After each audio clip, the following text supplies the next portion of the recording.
distinguished colleagues, Your Excellency. No, not Your Excellency. Distinguished colleagues, distinguished ambassadors, ladies and gentlemen, please join me in warmly welcoming His Excellency Nana Addo AKUFO Addo, President of the Republic of Uganda, to help. I knew something would go wrong. President of the Republic of Ghana, to help us articulate this vision and pathways forward. We are here to listen to you, Excellency.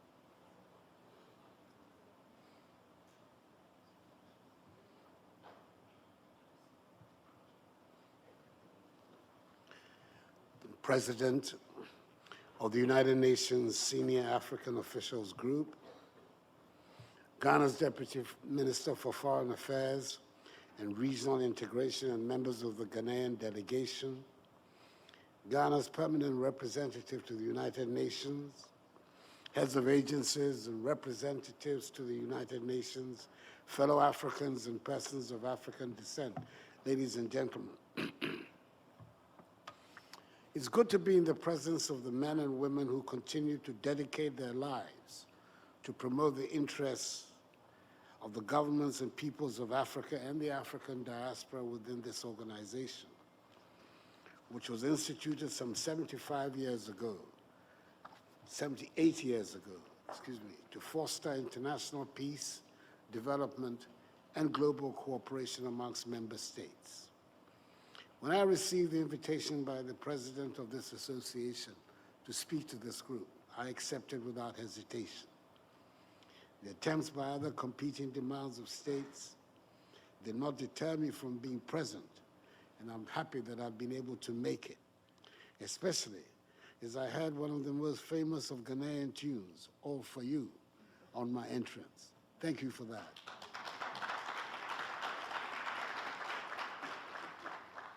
Ladies and gentlemen, when some of the nations of the world gathered in San Francisco 78 years ago and signed the landmark document that created this organization, it was a very different world from what we have today.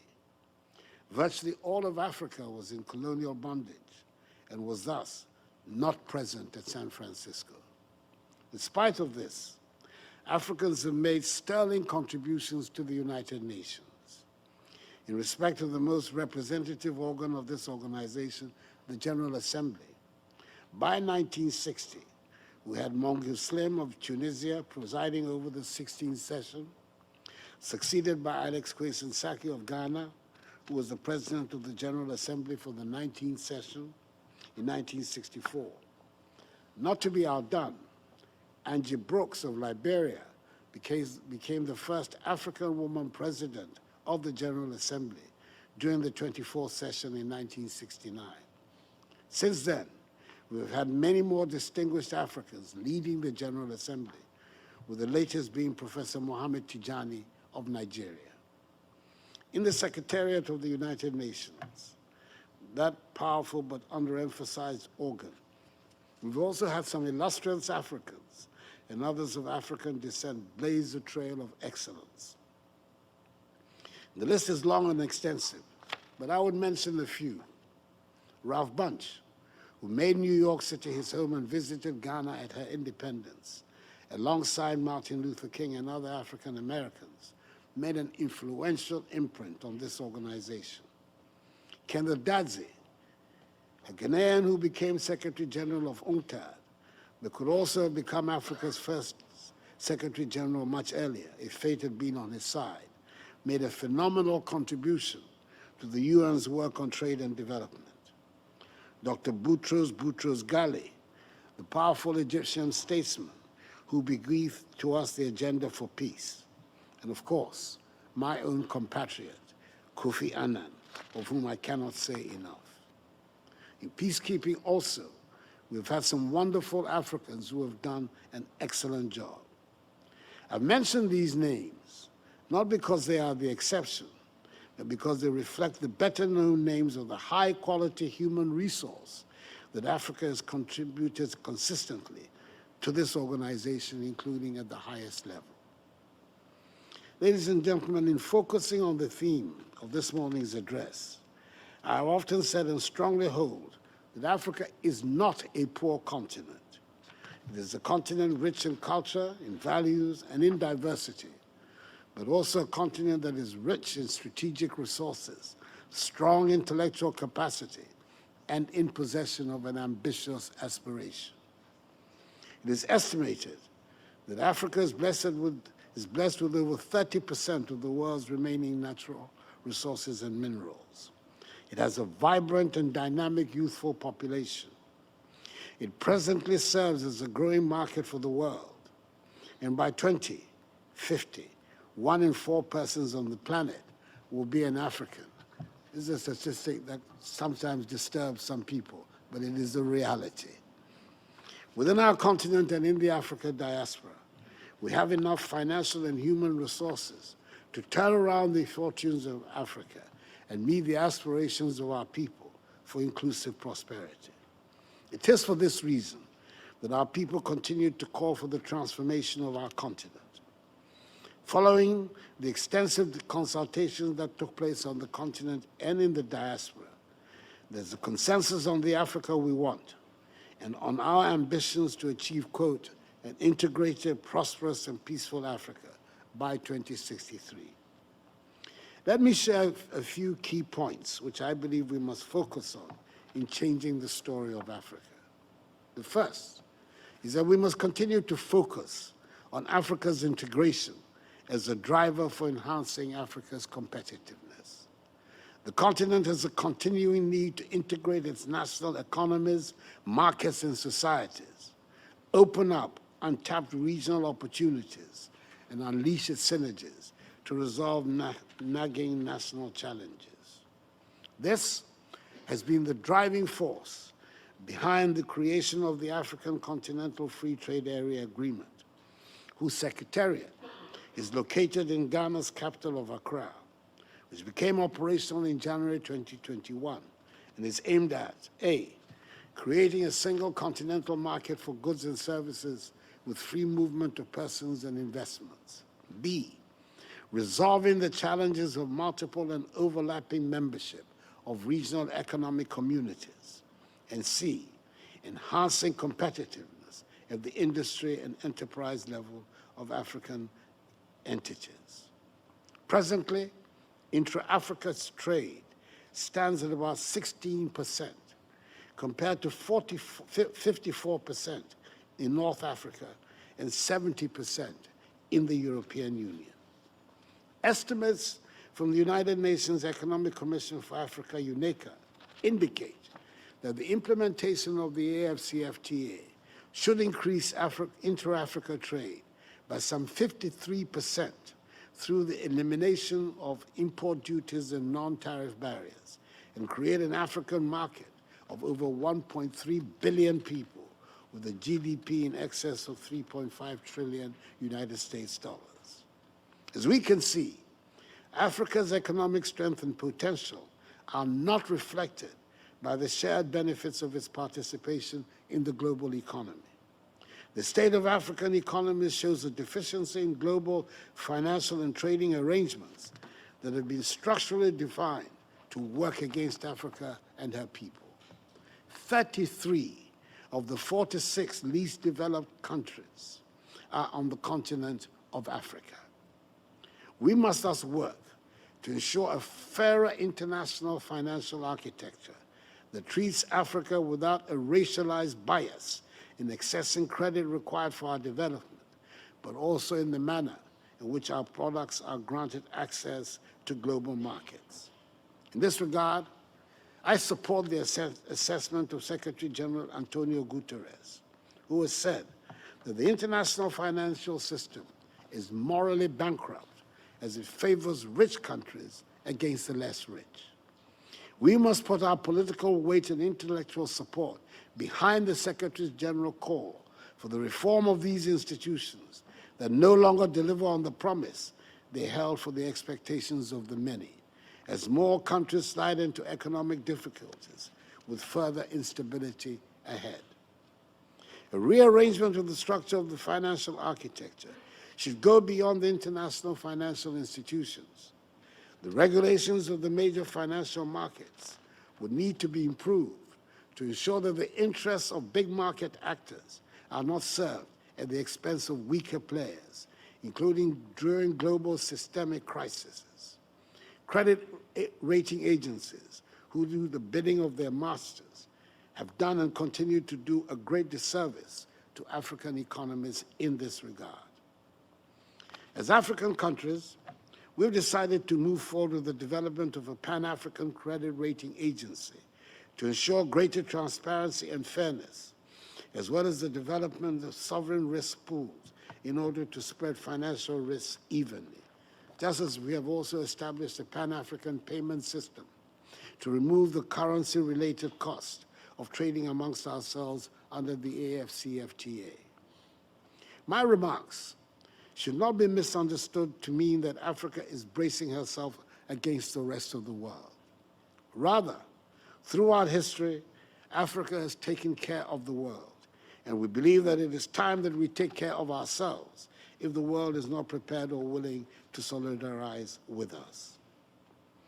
Africa would therefore forge ahead to ensure that its foreign investments receipts conform to the high ethical standards expected elsewhere, and that Africa is not ripped of finances that she does not have and financing she cannot afford to lose through illicit financial flows.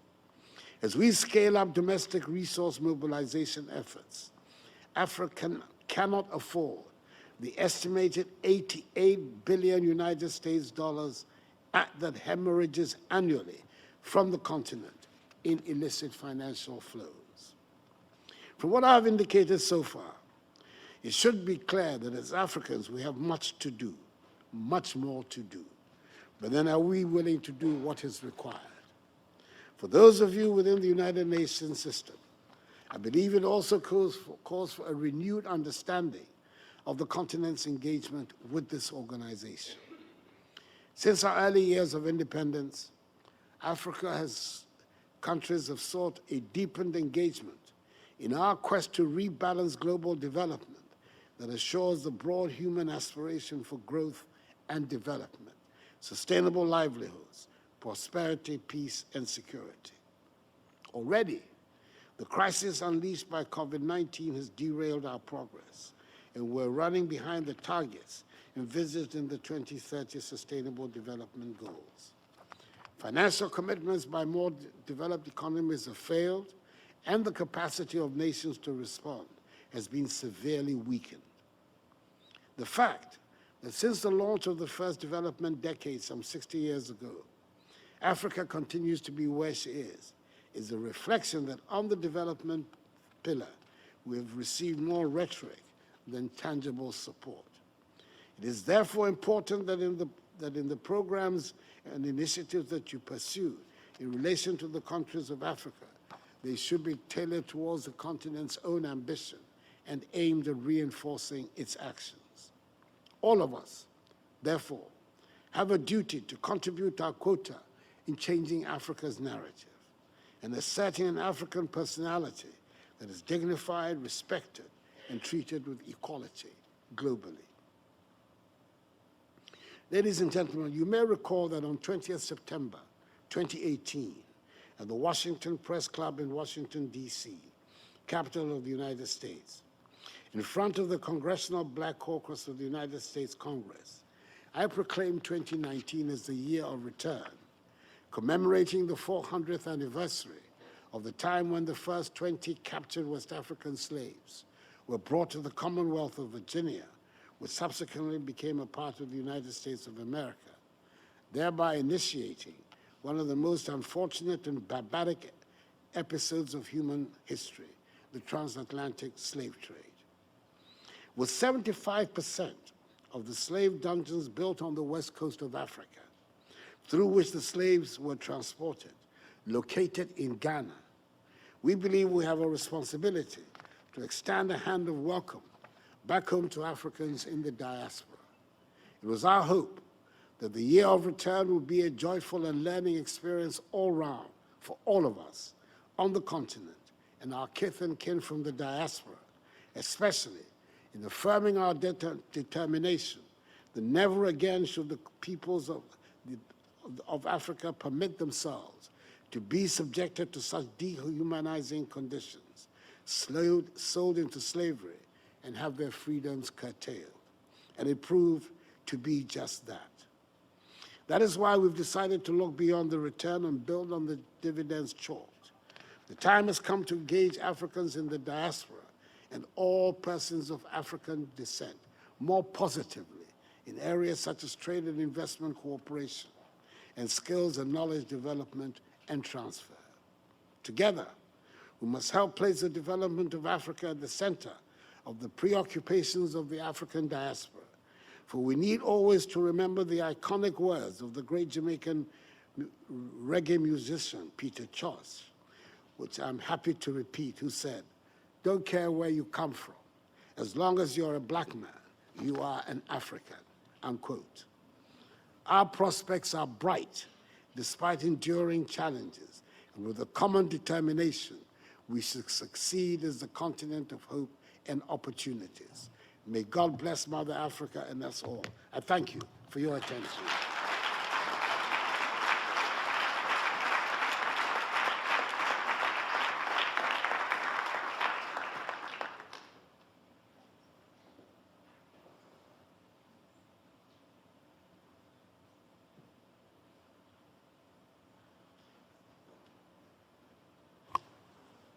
Thank you, Your Excellency. Thank you, Your Excellency. Those were powerful and very deep remarks, reminding us of African efforts to overcome the injustices that are in the global system, telling us about the building of an integrated economy in Africa, 1.3 billion people. You've shown us that Africa is determined, and you've also shown us how embracing African people in the diaspora is the way forward, how our strength comes in seeing ourselves as one people with a common heritage and a common future. You've called out the injustices in the global economy, and we must work together on them. Thank you, Your Excellency. You've inspired us. You've provoked us. I would now like